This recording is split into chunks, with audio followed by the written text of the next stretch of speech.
শিক্ষক নিয়োগ করছে না সরকার, স্কুলে তালা দিয়ে বিক্ষোভ। বিদ্যালয়ের শিক্ষক ও শিক্ষিকার দাবিতে বিদ্যালয়ের গেটে তালা মেরে বিক্ষোভ অভিভাবক সহ ছাত্রছাত্রীদের। একাধিকবার শিক্ষক ও শিক্ষিকার নিয়োগ করার দাবি জানিয়েও নিয়োগ করা হয়নি শিক্ষক ও শিক্ষিকা। বাধ্য হয়ে জলপাইগুড়ি জেলার ধূপগুড়ি শহরের ভাওয়ালপাড়ার বৈরাতিগুড়ির 1 নম্বর এসসি প্রাথমিক বিদ্যালয়ের গেটে তালা মেরে চলে বিক্ষোভ। বিদ্যালয়ের সূত্রে জানা গিয়েছে, বিদ্যালয়ের ছাত্রছাত্রী রয়েছে 104 জন। সেই হিসেবে 3 জন শিক্ষক ও শিক্ষিকা রয়েছে বিদ্যালয়ে। কিন্তু প্রায় 3-4 বছর ধরে এক শিক্ষিকা পেপার ট্রান্সফার নিয়ে জলপাইগুড়িতে চাকরি করছেন। ফলে 2 জন শিক্ষক ও শিক্ষিকার পক্ষে এতজন পড়ুয়াকে শিক্ষাদান করতে খুবই সমস্যা হচ্ছে। বিষয়টি অভিভাবকদের নজরে আসতেই তারা বিদ্যালয়ের ভারপ্রাপ্ত প্রধান শিক্ষিকাকে শিক্ষক নিয়োগের বিষয়ে শিক্ষা দপ্তরের সাথে কথা বলতে বলেন। পরবর্তীতে অভিভাবকদের স্বাক্ষর করা দাবিপত্র তুলে দেওয়া হয়েছিল শিক্ষা দপ্তরে। এরপরও এখন পর্যন্ত কোনো শিক্ষক নিয়োগ হয়নি বলে অভিযোগ। অভিভাবক ভগবতী দাস পারমিতা ঘোড়ানি বলেন, কি করতে আমাদের শিশুদের বিদ্যালয়ে পাঠাচ্ছি তা বুঝে উঠতে পারছি না। এখানে কোনো রকম পড়াশোনা হচ্ছে না। 4টি ক্লাসে শুধুমাত্র 2 জন শিক্ষক রয়েছে। এভাবে একটি বিদ্যালয় চলতে পারে না। আমরা শিক্ষক ও শিক্ষিকার দাবিতে গেটে তালা মেরে বিক্ষোভ দেখালাম। অভিভাবকদের অভিযোগ স্বীকার করে নেন ভারপ্রাপ্ত প্রধান শিক্ষিকা অমৃতা বাগচি। তিনি বলেন, অনেকদিন ধরেই 2 জন শিক্ষক ও শিক্ষিকা নিয়ে বিদ্যালয় চালিয়ে যাচ্ছি, কিন্তু কী কারণে এই বিদ্যালয়ে নতুন শিক্ষক নিয়োগ করা হচ্ছে তা না বুঝে উঠতে পারছি না। শিক্ষক নিয়োগ করার জন্য লিখিতভাবে জানানো হয়েছে। Bureau report, news today India. অভিযোগ, স্কুলে একটা টিচার নাই, 2টা টিচারের স্কুলটা চলছে না। এইভাবে কি পড়াশোনা হয় নাকি? আমরা স্কুলে যে বাচ্চা পাঠাচ্ছি, আমরা কোন দায়িত্বে স্কুলে বাচ্চা পাঠাচ্ছি? 2টা শিক্ষকের কোনোদিনও একটা স্কুল চলে? 5টা ক্লাস হচ্ছে না। এতগুলো বাচ্চা, 100-র উপরে বাচ্চা, এদিকে টিচার হলো 2 জন। হ্যাঁ, তাহলে দুজন শিক্ষক কি নিয়মিত আসেন না? নিয়মিত কি? একজন তো স্কুলের বাইরে তাদের কাজ থাকে, যেরকম তারা নানান মিটিং অ্যাটেন্ড করতে, আর একজন থাকে স্কুলে। তাই একজন কিভাবে 5টা ক্লাস অ্যাটেন্ড করে? এটা কি সম্ভব? কতগুলো পড়ুয়া হবে স্কুলে? স্কুলে 100-র উপরে স্টুডেন্ট আছে। এভাবে না একটা পড়াশোনা হচ্ছে। সবাই অভিভাবকরা মিলে আমরা তালা ঝুলাই দিচ্ছি যে এভাবে টিচার না আসলে আমরা স্কুলে বাচ্চা পাঠাবো না। এভাবে আমাদের কি চাইছেন এখন আপনারা? আর এই স্কুলে আরেকজন টিচার আছে, যিনি এই স্কুলে কাজ করার পরে এই স্কুল থেকে উনি বেতনও পায়, কিন্তু এই স্কুলে মাসে প্রত্যেক মাসে উনি আসে।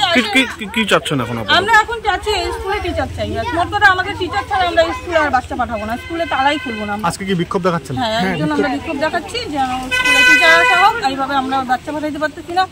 আমরা কোন ভরসায় বাচ্চাটা পাঠাবো? কিছুদিন আগে একটা দুর্ঘটনা ঘটে গেছে স্কুলে। একটা বাচ্চা সুইচ বোর্ডের ভিতরে আঙুল ঢুকাই দিছে। কত কিছু হইতে পারে। একটা টিচার কিভাবে সামাল দেবে? আর একজন তো থাকেই না, তাকে তো বাইরে যাইতে হয়, নানান মিটিং অ্যাটেন্ড করতে হয়। সে মানে 2 জন তো থাকেই না। একজন কিভাবে ইয়ে করবে? না পরীক্ষা হচ্ছে, না কিছু ভালো মতো কোনো কিছুই হচ্ছে না, না পড়াশোনা না কিছু। কতক্ষণ পর্যন্ত দেখাবেন এই বিক্ষোভ? আমরা আছি যতক্ষণ এসআই না আসে। আমাদের কোনো একটা ব্যবস্থা করতে হবে, না করে পর্যন্ত আমরা তো যাচ্ছি না। আমরা এইভাবে যাচ্ছি, দেখি কি হয়। আপনার নাম? আমার নাম পারমিতা ঘোড়ানি। প্রায় যে আমাদের এই বিদ্যালয়ে শিক্ষক শিক্ষিকার খুবই অভাব হচ্ছে। দেখেন, 2 জন শিক্ষিকা আজকে 4টা ক্লাস, মানে 2 জন শিক্ষিকা, তার মধ্যে একজন হেড হিসেবে ওনার অনেক রকমের ইসে থাকে, ওই ঝামেলায় যায়। কিন্তু একজন শিক্ষিকা এতগুলো ক্লাস নেওয়া সম্ভব হচ্ছে না। বাচ্চারা এই পাশে রাস্তা, অনেক সময় যে কোনো মুহূর্তে যে কোনো কিছু ঘটতেই পারে, মানে মাঝে মাঝে ওই রকম পর্যায়ে চলেও যায়। মানে এরকম পরিস্থিতি দাঁড়াই গেছে। বিদ্যালয়ে কারা তালা ঝোলালো? বিদ্যালয়ে আমরা সব গার্জিয়ান স্টুডেন্ট মিলেই এই সিদ্ধান্ত নেওয়া হয়েছে। তার কারণ যেহেতু পড়াশোনা হচ্ছে না স্কুলে, তাহলে আর স্কুলে দিয়ে কি লাভ? এর জন্য আমরা তালা লক করছি। যতক্ষণ আমাদের কোনো স্কুলের কোনো ব্যবস্থা না করতেছে ততক্ষণ আমরা তালা খুলতে পারতেছি। আমাদের যতক্ষণ কোনো বিষয় না দেখাচ্ছে, মানে বিষয় ব্যবস্থা না করতেছে, ততক্ষণ আমরা কোনো। কতগুলো পড়ুয়া রয়েছে স্কুলে? আছে 105 জনের মতো আছে। 2 জন শিক্ষক দিয়ে কি চলে স্কুল? হ্যাঁ, 2 জন শিক্ষক দিয়ে এভাবে সম্ভবই হচ্ছে না। নিয়মিত আসে, মানে একটু সময় হেরফের হয়ে যায়, তার কারণে উনি অন্যান্য কাজে ব্যস্ত থাকে। উনি এক সময় 11:30টায় বা 12:30টায় ওনার মিটিং এরকম থাকে। হ্যাঁ, ওনার অন্যান্য দায়িত্ব থাকে, মিড-ডে-মিলের মিটিংয়ে যাইতে হয়, নাম নিয়ে চলে যেতে লাগে। আমাদের দাবি, মোট কথা আমাদের এখানে অতি শীঘ্রই শিক্ষক বা শিক্ষিকাদের। আর পুরোনো একজন যে শিক্ষিকা ছিলেন, উনি এখন শুনি জলপাইগুড়িতে আছেন, কিন্তু মাসে মাসে উনি এখানে অ্যাটেন্ডেন্স করে যান, কিন্তু উনি আমাদের এখানে ক্লাস করেন না, কিছু করেন না। উনি কেন এখানে এসে অ্যাটেন্ড করেন? ওনাকে একদম আমাদের স্কুল থেকে ওনাকে একদম ইসে করে দেয়, যত আমাদের স্কুলে উপস্থিত থাকেন, কিন্তু অ্যাটেন্ডেন্স করেন 3 জন। অন্য কোনো অভিযোগ নেই আপনার? আপনার নাম? ভগবতী দাস। বিদ্যালয়ের ছাত্রছাত্রীদের অভিভাবিকাগণরা সকলেই ক্ষুব্ধ।